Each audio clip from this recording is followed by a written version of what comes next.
दोस्तों इसराइल और फ़िलिस्तीन की ये जो जंग चल रही है, ये जंग जैसे ही शुरू हुई थी तो आपको याद होगा कि जहाँ एक तरफ अमेरिका की तरफ से इसराइल को खुला सपोर्ट और खुली परमिशन दे दी गई थी कि जो चाहो वो करो आप गाज़ा में।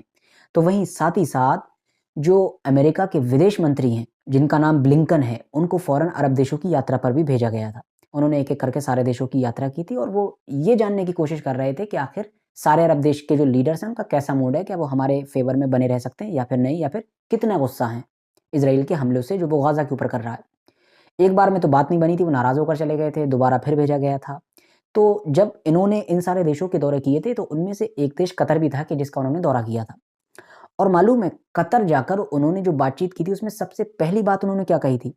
उन्होंने बाद में मीडिया के सामने ये बात खुलेआम बताई कि मैंने वहाँ के जो प्रधानमंत्री हैं, उनकी गवर्नमेंट में, तो उनसे मैंने ये कहा है कि सबसे पहले तो आप कुछ करो या ना करो, लेकिन जो अपना ये मीडिया हाउस है, जिसका नाम अल जज़ीरा है, इसकी टोन को डाउन कर दो मतलब धीरा कर दो। इसका इसका जो अंदाज़ है जिस तरह से रिपोर्टिंग कर रहा है गाज़ा के अंदर उसको थोड़ा स्लो करो और उसको थोड़ा दबा दो। क्योंकि ये सब कुछ जो कर रहा है अल जज़ीरा ये वॉर के माहौल में ठीक नहीं है। हालाँकि दोस्तों वो इज़राइल के पर्सपेक्टिव से बोल रहा था, वरना दुनिया जानती है कि अल जज़ीरा गाज़ा के अंदर किस तरह की रिपोर्टिंग कर रहा है। उनका कहने का मतलब ये था कि इज़राइल जो किसी भी हॉस्पिटल को निशाना बना दे रहा है, कभी किसी मस्जिद पर बम गिरा दे रहा है, कभी टीचर्स को मार दे रहा है, कभी जर्नलिस्ट को मार दे रहा है, कभी छोटे-छोटे बच्चों को तो मार ही रहा है, औरतों पर ज़ुल्म कर रहा है, तो ये सब मत दिखाओ। बल्कि अल जज़ीरा ये दिखाने की बजाय उस तरह से रिपोर्टिंग करे जैसे सीएनएन या इस तरह के जो मीडिया हाउसेज़ कर रहे हैं। उन्होंने तो शुरू में ही दिखाया कि वो किस तरह की कर रहे हैं। जब कुछ चीज़ें बताई, बाद में जब उनका सबूत नहीं दे सके तो माफ़ियाँ भी माँगी। तो वो ये चाहते हैं कि अल जज़ीरा भी इस तरह की करे। लेकिन हुआ ये कि कतर ने एक ना सुनी और अल जज़ीरा आज भी बिल्कुल वैसे ही रिपोर्टिंग कर रहा है गाज़ा के अंदर जैसे वो शुरू से करता आ रहा था। अब आप लोग सोच रहे होंगे कि आखिर ये अल जज़ीरा है क्या? और अल जज़ीरा की इतनी ज़्यादा वैल्यू क्यों है? और आखिर अमेरिका अल जज़ीरा की टोन और अल जज़ीरा का ये जो तरीका है रिपोर्टिंग करने का, इसको स्लो करने को, इसको डाउन करने को क्यों बोल रहा था? आखिर इससे खतरा क्या है अमेरिका और इज़राइल को? तो दोस्तों, आप लोगों ने ये चीज़ नोटिस की होगी, अगर नोटिस नहीं भी की है तो मैं आपको बता दूँ कि इस वक़्त गाज़ा के अंदर जो कुछ भी हो रहा है और वहाँ से जितनी भी हमारे पास दर्दनाक और दिल को हिला देने वाले फ़ोटोज़, वीडियोज़, न्यूज़ जो कुछ भी आता है, उनमें से आधे से भी ज़्यादा सिर्फ़ और सिर्फ़ अल जज़ीरा के ज़रिए से आता है, अल जज़ीरा के बलबूते पर आता है। देखो, न्यूज़ तो कोई भी बता सकता है। न्यूज़ हमारे यहाँ गोदी मीडिया भी बताता है, दुनिया के दूसरे चैनल भी बता रहे हैं, इवन हम जैसे जो छोटे-छोटे यूट्यूबर्स और जो कंटेंट क्रिएटर होते हैं, वो भी आप तक न्यूज़ पहुँचाते हैं। मगर हम तक और ये सारे मीडिया हाउसेज़ जो अपने-अपने स्टूडियो में बैठकर आपको न्यूज़ बता रहे हैं, इन तक पहुँचाता कौन है? इन तक वही लोग पहुँचाते हैं जो ग्राउंड पर मौजूद है वहाँ पर। हम लोग कोई वहाँ ग्राउंड पर थोड़ी है ना, ये सारे मीडिया हाउसेज़ ग्राउंड पर हैं। तो वहाँ पर जो ग्राउंड पर होते हैं, वो पहुँचाते हैं और वहाँ पर जो ग्राउंड पर मौजूद हैं, उनमें ज़्यादातर लोग अल जज़ीरा के हैं। दूसरे हैं भी तो उनके ऊपर आजकल कोई भरोसा कर नहीं रहा है क्योंकि शुरुआत में उन्होंने जिस तरह की रिपोर्टिंग की थी, उन्होंने बता दिया था कि उनकी क्या हैसियत है और उनके क्या इरादे हैं और वो फ़िलिस्तीनियों और इज़राइलियों के बारे में क्या सोचते हैं। सीएनएन का तो मैंने आपको एग्ज़ाम्पल दिया ही, वो जो 40 बच्चों वाला शुरू में केस हुआ था, उन्होंने चला दी थी कि 40 बच्चों को जो है दर्दनाक तरीके से हमास के लड़ाकों ने मारा है और उनको गर्दन काट के मारा है, लेकिन बाद में वो सब झूठ निकला, माफ़ी माँगना पड़ गई। इवन अमेरिका के राष्ट्रपति ने तक बयान दे दिया, बाद में कह दिया कि वो मेरे पास कोई सबूत नहीं है और व्हाइट हाउस ने भी बाद में माफ़ी माँग ली कि हाँ, कोई सबूत नहीं है, वो तो बस उन्होंने मीडिया से सुना था, तो उन्होंने कह दिया। मगर दोस्तों, अल जज़ीरा जो है, उसका जो ट्रैक रिकॉर्ड है, जो हिस्टोरिकल रिकॉर्ड है, वो भी हम लोगों को इस बात पर मजबूर करता है कि हम उसके ऊपर भरोसा करें। शुरू से ही उसका ये रिकॉर्ड रहा है कि जहाँ पर कोई नहीं पहुँचता है, वहाँ अल जज़ीरा पहुँचता है। उसके ज़्यादातर जर्नलिस्ट बेचारे कई बार तो शहीद हो जाते हैं, उनकी फैमिलियों को निशाना बनाया जाता है, लेकिन कभी भी अल जज़ीरा नहीं झुका है।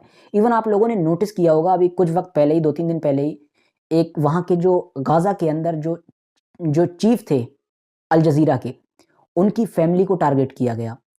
इज़राइल की एयर स्ट्राइक में उनकी पूरी फैमिली ख़त्म हो गई, शहीद हो गई, उनके बच्चे शहीद हुए, लड़का-लड़की उनके थे, उनकी वाइफ़ शहीद हुईं।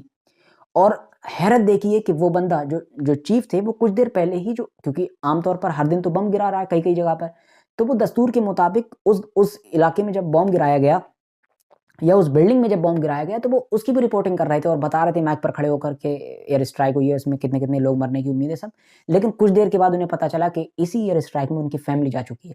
लेकिन उस बंदे की हिम्मत देखिए कि अगले ही दिन वो बंदा फिर से अपनी ड्यूटी पर वापस आ गया। मतलब आज उसने अगर जनाज़ा पढ़ा अपने बच्चों का, सबका, अपनी बीवी का, अगले ही दिन वो बंदा उन्होंने ट्विटर पर बाकायदा ट्वीट किया और मैंने खुद देखा वो बंदा रिपोर्टिंग पर वापस आ चुका था। भई जो भी हालात हैं गाज़ा में, ज़ाहिर है हम लोग यहाँ से बैठकर तो कुछ नहीं कर सकते हैं। आप लोग गाज़ा के लिए तो दुआ कर ही रहे हैं, लेकिन साथ ही साथ इन जैसे जर्नलिस्ट के लिए जो वहाँ पर अपनी जान को जोखिम में डालकर हम तक ये सारी चीज़ें पहुँचा रहे हैं, या फिर वो डॉक्टर्स कि जो इज़राइल की बार-बार धमकियों के बावजूद भी हॉस्पिटल से निकलने के लिए राज़ी नहीं हैं, वहाँ पर इलाज कर रहे हैं, फैसिलिटीज़ मौजूद नहीं है, बिना फैसिलिटीज़ के इलाज कर रहे हैं। और आपको हैरानगी होगी कि आधे डॉक्टर्स तो वहीं के हैं, लेकिन आधे डॉक्टर्स जर्नलिस्ट की तरह ऐसे हैं कि जो बाहर से आए हुए हैं, जो अलग-अलग ऑर्गेनाइज़ेशन के ज़रिए से आए हैं, और वो लोग बाहर जा सकते हैं लेकिन नहीं जा रहे हैं।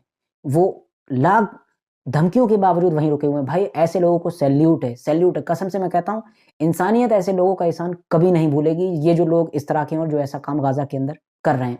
फिलहाल अब वापस आते हैं अल जज़ीरा के ऊपर। अल जज़ीरा ये जो है, ये एक मीडिया हाउस है, एक न्यूज़ चैनल है, जो कतर से ऑपरेट होता है। कतर ही इसका मालिक है, बल्कि ये कहिए कि कतर की हुकूमत ही इसको चलाती है। 1996 में इसको बनाया गया था। जिस दौर में ये बनाया गया था, उस दौर में ज़्यादा वहाँ पर मीडिया हाउसेस हुआ नहीं करते थे अरब देशों में। छोटे-छोटे होते थे, लेकिन वो स्टेट वाले होते थे और उनका काम लिमिटेड हुआ करता था। बल्कि ये कहिए कि वो जिस स्टेट के हुआ करते थे, उस स्टेट की जो अपनी-अपनी हुकूमतें हुआ करती थीं, जो उनकी राजशाही है हर इलाके में, उनका गुणगान किया करते थे, उसके अलावा उनका कुछ काम नहीं था। अल जज़ीरा बना एक नई पहल थी अरब दुनिया में। धीरे-धीरे उसने अपने आप को दूसरों से अलग किया, इंटरनेशनल लेवल पर फैलाया। अरबी चैनल था, मगर उसके बावजूद उसने इंग्लिश को भी बहुत ज़्यादा प्रायोरिटी दी, क्योंकि उसको पता था ये कि इंग्लिश का दौर आ चुका है। यही वजह है कि आज इंग्लिश की दुनिया में भी अल जज़ीरा एक बहुत बड़ा नाम है। उसने दुनिया भर के अच्छे-अच्छे, बड़े-बड़े मशहूर जर्नलिस्ट को अपने हाउस में जगह दी, अच्छी सैलरीज़ दी, और शुरू से ही उसका टारगेट ये रहा कि वो ऐसी पत्रकारिता करे जो दूसरे लोग नहीं करते हैं। मतलब ना उसमें चिल्लाना ज़्यादा, बिल्कुल शांत, और ज़्यादातर वो फ़ील्ड पर उतरने का काम किया। चाहे जितनी भी जंगें हुई, जो हुई, कोई पहुँचा नहीं पहुँचा, अल जज़ीरा वहाँ ज़रूर पहुँचता था। और ख़ास बात ये थी कि ये शुरू से ही इसने हर किसी को अपना माइक थमाया। मतलब कोई पार्शियलिटी नहीं दिखाई, कोई डिस्क्रिमिनेशन नहीं दिखाया। अगर अमेरिका को माइक मिला, तो अगर तालिबान उससे जंग कर रहा है, तो उसे भी माइक दिया गया, उसकी भी बात सुनी गई। और फिर दोनों की ही बातों को मीडिया लोगों के सामने रखा गया। अब लोग किसे सही क्या किसे गलत समझते हैं, ये लोगों के हाथ में था। मगर दोनों तरफ माइक दिया जाता था, तो इसकी वजह से जो आम पब्लिक थी, उसका भरोसा अल जज़ीरा पर बढ़ता गया। क्योंकि आम पब्लिक ये देख रही थी कि ये दोनों तरफ की बात रखते हैं, बाकी क्या सही है, क्या गलत है, ये तो हम भी फैसला कर सकते हैं दोनों तरफ से देख के। तो कुल मिलाकर धीरे-धीरे उसने अपनी कामयाबियों की सीढ़ियों को चढ़ा, और आज ये हाल है कि अल जज़ीरा दुनिया के सबसे टॉप मीडिया हाउसेज़ में उसकी गिनती होती है। मगर दोस्तों, ऐसा नहीं है कि अल जज़ीरा का सफ़र जो है बहुत ज़्यादा आसान रहा हो।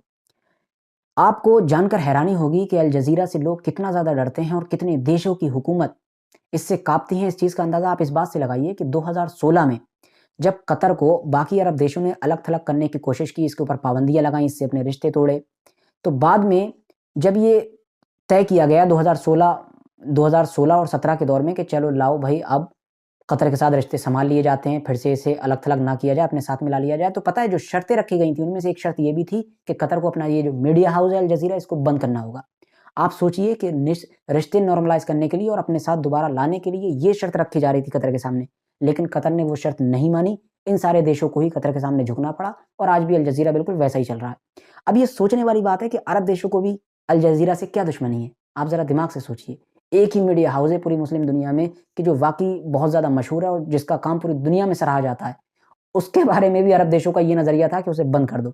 पता नहीं इनका अल जज़ीरा क्या बिगाड़ रहा था, आप सोच सकते हैं। और यहाँ पर दिलचस्प बात ये भी है कि अल जज़ीरा खुद तो कामयाब हुआ, साथ ही साथ इसने कतर की तरक्की में भी बड़ा किरदार अदा किया। कतर आज जो कुछ भी है, जो भी उसकी बड़ी हैसियत है और जो उसको इम्पोर्टेंस मिलती है पूरी दुनिया में, उसमें वैसे तो बहुत सारी चीज़ों का किरदार है, लेकिन 50% से भी ज़्यादा जो किरदार है, मैं गारंटी के साथ कहता हूँ कि वो अल जज़ीरा का है। अल जज़ीरा के बगैर कतर वहाँ पहुँच ही नहीं सकता था जहाँ पर आज पहुँचा हुआ है।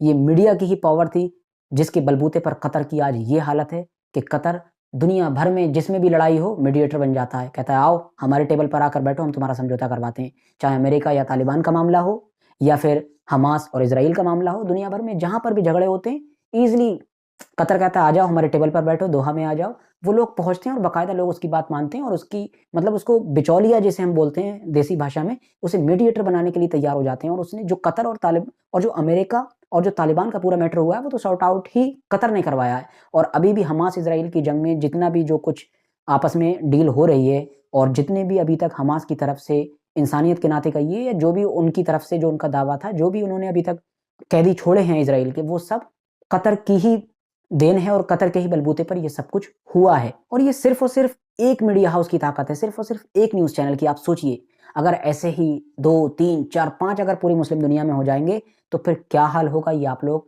अच्छी तरह से जान सकते हैं।